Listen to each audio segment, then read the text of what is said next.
Il nostro obiettivo è aprirne 6 già nel 2025, poi ci sono gli obiettivi legati al PNRR che riguardano la primavera del 2026. Riuscire ad aprire le case di comunità con i medici di medicina generale dedicati, 6 entro la fine dell'anno, poi si guarderà al 2026. L'assessore regionale alla salute Riccardo Riccardi sta lavorando per portare a casa l'obiettivo e serve una legge regionale per sciogliere il nodo dell'accordo integrativo con i medici di famiglia. 2 gli ostacoli: il limite nazionale di 38 ore settimanali per i medici di medicina generale, che rende difficile prevedere per i professionisti delle ore in più da dedicare alle case di comunità, e poi il tema dei carichi assistenziali per le dottoresse che diventano madri, le quali non possono seguire più di un certo numero di pazienti stabilito dalla legge nazionale. La modulazione dell'impegno delle giovani donne diventate madri, quindi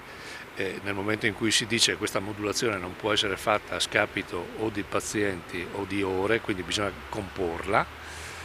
E l'altro aspetto sono le ore straordinarie, perché l'obiettivo vero per cui noi vogliamo fare questa cosa è anche aprire le case comunità dove il medico di medicina generale diventa centrale. Quindi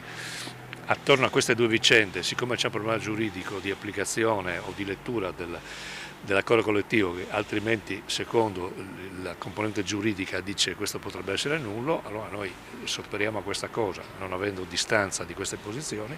con una norma che a quel punto dovrebbe superare questa lettura. Non da ultima la difficoltà a monte, di fatto, è la mancanza di personale. Teniamo conto che il medico di medicina generale